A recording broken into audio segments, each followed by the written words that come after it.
time for the healing of the wounds has come. People can't do something themselves. They want to tell you you can't do it. My mom wanted me to be a truck driver. There's way too many people that are doing stuff they hate. Stop thinking about it, damn it, and do it. I am the greatest. You get who's with you and go after your stuff. Go after your destiny. Go after your dreams.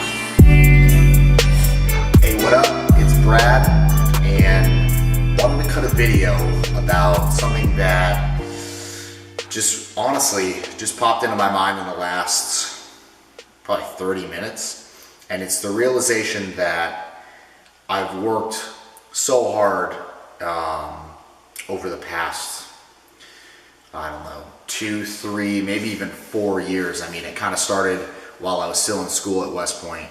But what I've been working on is my inner locus of control and my level of self-esteem and self-efficacy. You know, people will call it confidence. I just call it self-esteem because that's more of a, you know, in our PC culture, vocabulary is everything. Anyways, I've put so much focus on that and reinforcing positive self-beliefs and good self-talking, getting that little angel on your shoulder who's telling you you can do it versus the, you know, the devil that most people listen to all the time, which is retarded, telling them that they can't, leading them to live lives that they're not proud of, and really just fucking them up. Like, God, so many people are just fucked up by the voice in their head that's like, no, bro, no. You see that, you know, that next ladder up on the social ladder? That's not for you, buddy. You stay right where you are. I was just, you know, sick of seeing that happen to people, and I was so determined not to have it happen to me. I dedicated, you know, the better part of 4 years of my life to eliminating that. It's got to the point to where, you know, I'm pretty happy with how I think about myself and how I conduct myself, and, you know, I have some pretty firm boundaries that I've just decided on for myself, and, you know, those change over time. But the issue that I've run into, and it kind of just dawned on me, you know, I kind of been feeling it that there was something going on, but it kind of just really, you know, hit me that I took the focus off of, I made it about me. You know, it went from make sure that you're not letting people walk all over you to not focusing on bringing value is the best way to put it. And it distracted me from, you know, I think I've actually made videos about bringing value and like getting that 51-49 balance and stuff like that. And I've realized, although I still, you know, it's still up here, I still understand it, I haven't been living it. So, you know, what's the issue with that? I haven't had as many people, you know, there was a while there where, you know, old friends of mine would hit me up just because I was posting on Instagram and Facebook and YouTube, you know, kind of regularly, and just putting out stuff like things that I was thinking, things that I was feeling, and people were hitting me up like, yo man, like, thank you for just like saying something. I like your videos, or, you know, something like that. No, like, you know, you changed my life, but just like a little, you know, little like good hits of like, dude, I like what you're putting out, like, keep it up. And that, like, I've really especially the past 4 months, really since I've left the Army, I've just been so focused on just like, boom, boom, boom, like get shit going, get shit done, like get the business running. Like, I mean, I'm standing in a house that we're flipping right now. It's actually 2 doors down from the house that I'm living behind. I live in a shed now, in case anybody doesn't know. The shed behind my parents' house. Yeah, that's right. So, I mean, I've just been so focused on getting the ducks in a row and getting things moving that I've lost sight to some extent. You know, it's always in the back there. You know, if you repeat something so many times and watch enough Gary Vee videos, it's kind of hard to get too far off track. And what's nice is he's still there, you know, still saying the same shit every day. So he's still there to kind of, you know, and I have gotten back into his content, but he's there to steer me right back into that sweet spot of, you know, right where I want to be, bringing more value, getting the, you know, giving 51, receiving 49, or, you know, that might not be the exact number every time. You know, you don't need to cut it perfectly at 51-49. I know some people are going to try to figure that out.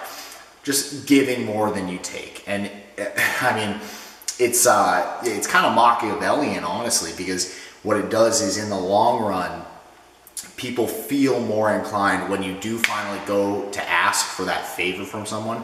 You've built up so many favors with them and their friends, and they just know that you're a person who gives more than you take. When you ask for something, you need it. Like, it's not, you're not a chronic asker. That's the thing that I've noticed with people who tend to take, they just become chronic askers, and their asks don't get taken seriously. It's like, everybody will listen to them, but nobody actually winds up doing anything. It's like the social media influencer who has, 1 million followers on Instagram, and they write a book or some bullshit. Not some bullshit. I'm sure it's a very good book. It's a great book. It's the best book you've ever seen. They write a book. They post on it on Instagram. They post on Instagram about it to their 1 million followers. Maybe they sell 1,000 copies. Versus the guy who has 100,000 followers, but he's giving so much value, and it's like an organic, engaged fan base, and he never asks for anything. Then he writes a book. He puts out that one ask, sells 10,000 copies. You see?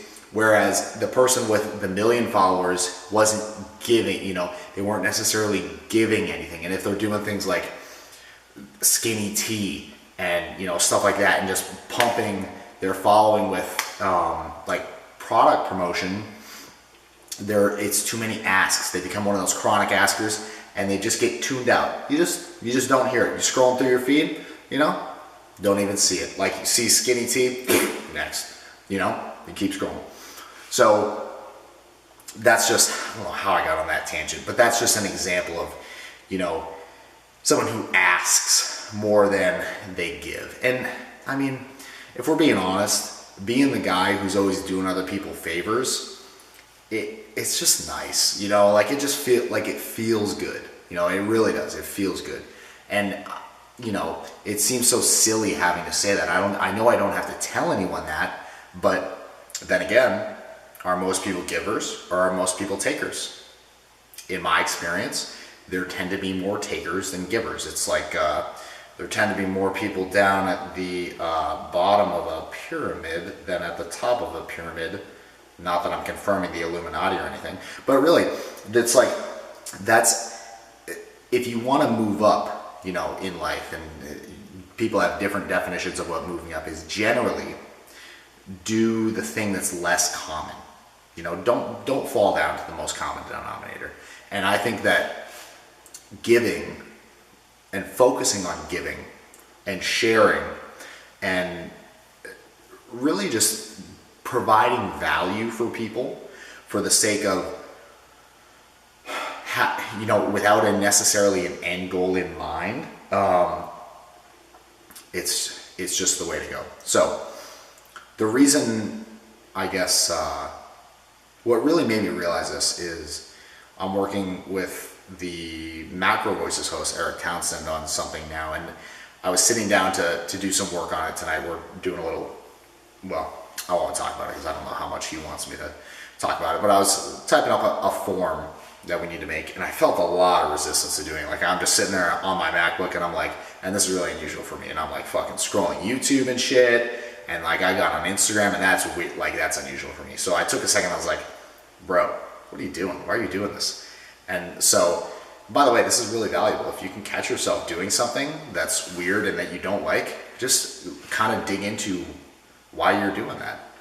And I just kind of was there for a minute, and I thought back to, why did I originally, get on board with Macro Voices and manage their social media for free, which I've been doing for, the past 6 or 7, I lose track, 6 or 7 months. Anyways, the reason I did it is because I enjoy the show, and I know that they do it for free. And I know, they have goals, because like Eric wants to bring more awareness to his hedge fund. It's a natural fit, so he provides market commentary.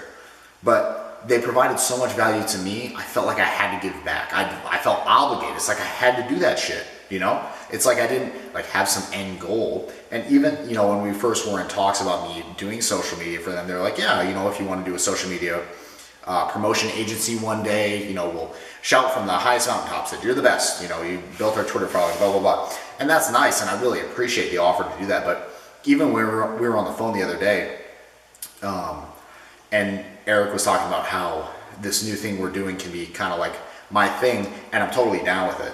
But he was saying so that I can use it as a kind of a feather in my cap. And honestly, I feel really good about the fact that I was able to kind of push that off to the side a little bit and be like, well, Eric, if I'm being honest with you, I'm 24. My plans are always changing. So I don't necessarily need, I basically put it this way, I don't need the credit because I can do enough. And this comes back to this is why it took a lot of time to build my self-efficacy. I know that I can do enough with the people I will meet through the project we're working on, that's enough for me. That's all I need. I don't need anything else. And that's so, I hope you can really see the nuance there of taking less and leaving more on the table. Just lets it's like compound interest. It's like if you can build compound interest on favors are so unpredictable. Like if somebody owes you a favor, you never know how that's going to play out later in your life. And I love the potential serendipity and exponential potential growth of an unused favor that compounds over time, so to speak. I just love the idea of that so much. I'm like addicted to it. I'm addicted to seeing how it's going to come back around, and just like, and even talking about it, I'm getting, a little amped up, and I want to go help some old ladies cross the street or something. But really, if I'm being honest, this video is a little self-serving, because I find that when I make a video about a certain topic, it tends to, push it into my psyche even deeper than it was before. And it brings the logic behind it out, and it brings the feeling of, because I try to get myself into the feeling of doing what I'm talking about, and getting that to the surface of my consciousness listen to me, consciousness, I'm enlightened. Bringing that up helps me just to live it, just helps me to walk the talk, essentially. So I hope you really enjoyed my rant about giving more than you take. I would love if you subscribed to my YouTube channel. Now, the reason I would love if you subscribe to my YouTube channel is because I think that over the next, I'm only 24 and YouTube isn't going anywhere. So over the next, 20, 30, 40, 50, 60, 70 years, I know that I'm going to be putting out a lot of video content and stuff like this, stuff that's more technical, like I'm flipping houses with my dad, and we renovate houses with a construction company that he owns and I help him run. There's going to be a lot of that and potential opportunities, maybe even for people who know me personally, to become involved in investments with me.